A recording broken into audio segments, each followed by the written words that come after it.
Bismillahirrahmanirrahim. Assalamualaikum warahmatullahi wabarakatuh. Alhamdulillahi rabbil alamin. Wassalatu wassalamu ala rasulillahil karim nabiyyina wa sayyidina Muhammadin wa ala alihi wa sahbihi ajma'in wa ba'd.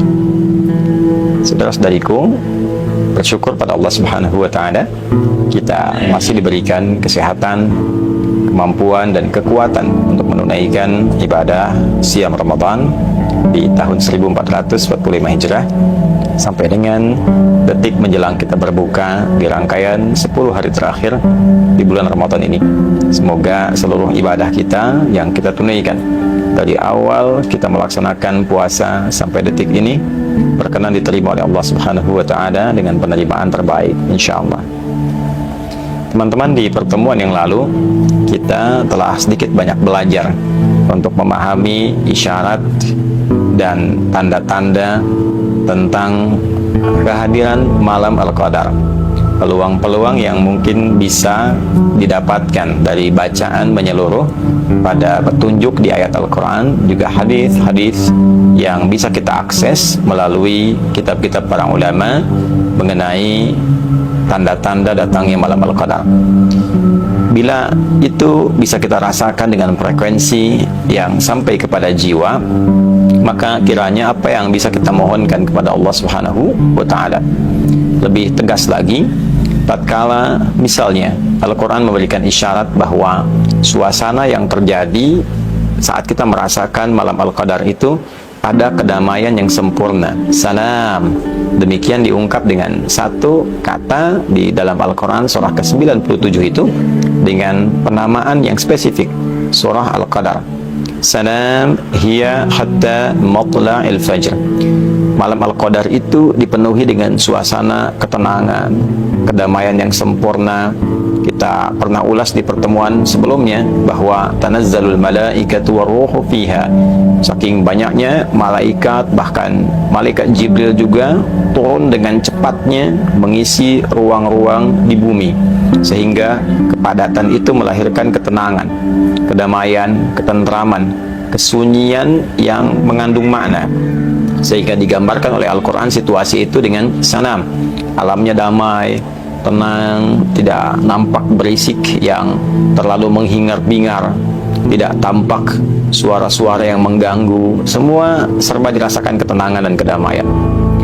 Dampak dari suasana alam yang tenang itu akhirnya juga memberikan satu frekuensi yang serupa kepada keadaan jiwa bagi orang-orang yang menghidupkan malamnya. Ini catatannya, bagi orang-orang yang terbangun, terjaga untuk menghidupkan malam, yang mengaji, yang sholat, yang berusaha meningkatkan ibadah dengan zikir, istighfar, taubat, maka frekuensi yang terjadi di alam itu secara fisika juga bisa kita dekati dengan pendekatan formulasi itu, merambah ke dalam relung sanubari kita untuk merasakan frekuensi yang sama.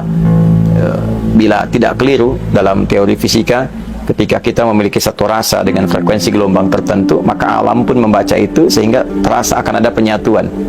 Ya, dan itu bisa berdampak juga terbawa ke suasana sekitaran dia.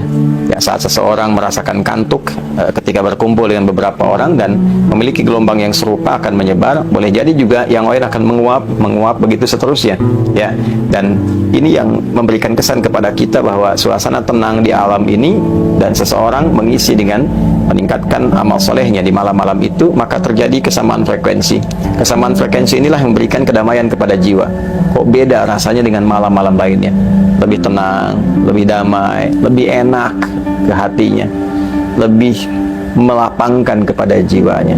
Dalam suasana itulah kemudian Sayyidah Aisyah radhiyallahu ta'ala anha bertanya, mengonfirmasi kepada Nabi sallallahu alaihi wasallam yang kelak ini didokumentasikan oleh para ulama di kitab-kitab hadis yang sampai kepada kita sebagai bimbingan. Sayyidah Aisyah radhiyallahu ta'ala anha bertanya pada Rasulullah sallallahu alaihi wasallam, atau kama qalat, ya Rasulullah, ara'aita in alimtu ayya lailatul qadri ma aqulu fiha. Duhai Rasulullah sallallahu alaihi wasallam, saya sering memberikan satu penjelasan bahwa bila ada sapaan dengan menggunakan doar, pembawa misi Rasulullah ini memberikan kesan bahwa apa yang dimintakan berupa fatwa itu diharapkan bukan hanya bermanfaat sebagai pribadi, tapi memang menjadi satu inti dari misi kerasulan yang harus diketahui oleh umat sehingga semua mendapatkan faedahnya, semua mendapatkan manfaatnya. Itulah diantara ciri kejeniusan Sayyidah Aisyah radhiyallahu taala anha, dapat menempatkan mana persoalan pribadi sehingga bisa bertanya, mengkonfirmasi sebagai seorang suami, mana sesuatu yang bermanfaat secara luas sehingga dengan itu ditujukan bagi siapapun yang ingin meraih manfaatnya bisa merasakan apa yang diharapkan itu.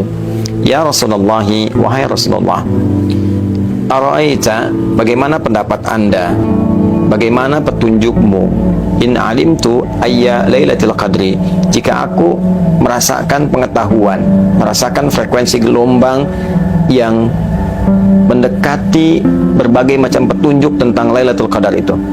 Kalau bahasa singkatnya, jika saya sudah mendapati, mengetahui ini malam Al-Qadar, ini berdasarkan petunjuk, ini suasana yang digambarkan itu, ma'aqulu fiha, apa yang harus aku katakan?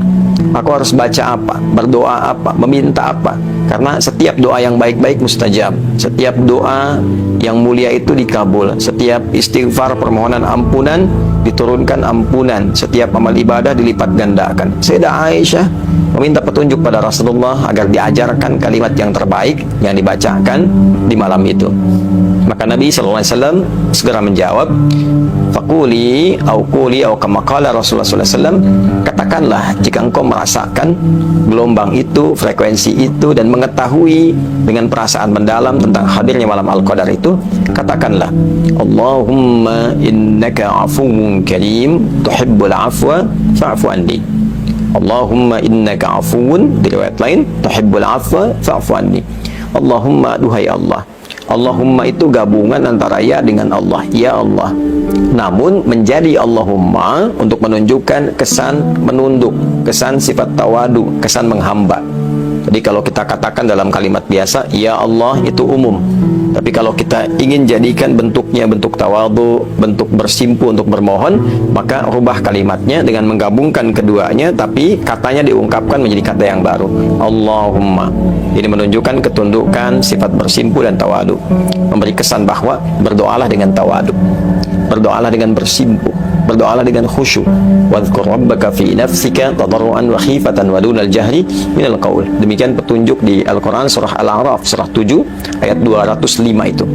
Sebutlah nama Allah, minta dengan segenap rasa jiwamu dengan khusyuk, dengan memohon penuh harap. Ya Allahumma innaka afuwun, sungguh engkau maha pemaaf, maha pengampun, maha penghapus dari segala yang salah. Karim, engkau pun maha mulia, yang sangat memuliakan orang-orang yang mau kembali kepadamu. Tuhibbul afwa, engkau mencintai seluruh sifat pemaafan dan ampunan. Engkau yang paling suka mengampuni, engkau yang paling senang memaafkan. Fa'fu anni, aku mengakui banyak salah, untuk itu mohon maafkan kesalahanku. Aku mengakui banyak dosa, untuk itu mohon ampuni seluruh dosaku. Aku mengakui banyak khilaf, untuk itu mohon ya Allah sempurnakan dengan segala kebaikan yang menutup seluruh khilafku. Ternyata yang diminta oleh Nabi SAW kepada umatnya adalah memohon ampunan Allah, mengoptimalkan taubat. Karena dengan taubat itu cinta Allah bisa didapatkan. Ini shortcut, ya, jalan paling singkat meraih cinta Allah, sehingga membuka semua akses ke lapangan hidup di seluruh alam yang akan kita atau sedang kita singgahi, dunia, alam kubur, sampai ke akhirat. Untuk memudahkan semua akses itu, maka cara cepatnya minta ampunan Allah, sehingga ketika turun ampunan, cinta diberikan. Itu ada di Al-Quran surah ke-3 isyaratnya ayat 31. Qul in kuntum tuhibbunallaha fattabi'uni, kalimatnya yuhibbukumullah wa yaghfir lakum dzunubakum. Katakan Muhammad SAW, jika kalian hamba-hambaku serius mencintai aku, maka buktikan cinta itu dengan mengikuti tuntunan Rasulullah. Bagaimana Nabi mengajarkan kita untuk mendekat kepada Allah, untuk bersikap, untuk beramal, ikuti apa yang Nabi tunjukkan. Kemudian yang terjadi selanjutnya, yuhibbukumullah, maka Allah akan berkenan mencintaimu. Nah, terkait pembahasan kita substansinya, yuhibbukumullah wa yaghfir lakum dzunubakum. Jika Allah sudah mencintaimu, maka yang pertama diberikan adalah mengampuni seluruh dosa yang pernah kau lakukan. Jadi cinta Allah itu mendatangkan ampunan. Kalau sudah diampuni, bersih keadaannya, cinta datang, maka akses dibuka. Bukankah ayah yang mencintai anak memberikan apapun yang diminta anak selama baik? Ibu yang mencintai anak memberikan pusat perhatian dan kasihnya kepada anak tanpa batas. Maka tidak bisa kita bayangkan, laisa kamitslihi syai', tidak ada perbandingannya. Bagaimana dengan Allah yang tidak ada serupa dengannya, yang sangat mencintai, yang maha menyayangi? Jika sudah mencintai seorang hamba, maka apa yang mustahil bagi Allah untuk diberikan? Inilah suasana malam Al-Qadar yang bisa kita mintakan. Inilah rahasianya mengapa kita diajari dalam setiap jeda-jeda salat tarawih untuk bermohon kepada Allah dengan doa yang tadi dibacakan. Inilah yang mungkin bisa kita optimalkan di antara sekian amalan bila kita merasakan malam Al-Qadar itu tiba. Bukan hanya meningkatkan salat, bacaan Al-Quran, tapi juga bagaimana menggemakkan taubat dalam diri kita sehingga mengakar kepada jiwa dan membawa perubahan, khususnya pasca Ramadan kita menjadi insan yang lebih baik. Semoga Allah mengabulkan, semoga Allah menganugerahkan, dan semoga Allah memberikan jalan hidup yang lebih baik sampai kita wafat insyaallah dalam keadaan husnul khatimah. Allahumma taqabbal minna innaka antas sami'ul alim wa tub alaina innaka antat tawwabur rahim. Rabbana atina fid dunya hasanah wa fil akhirati hasanah wa qina adzaban nar. Wa sallallahu ala sayyidina Muhammad wa ala alihi wa sahbihi ajma'in. Wa akhiru da'wana alhamdulillahi rabbil alamin. Adi Hidayat Mira. Assalamualaikum warahmatullahi wabarakatuh.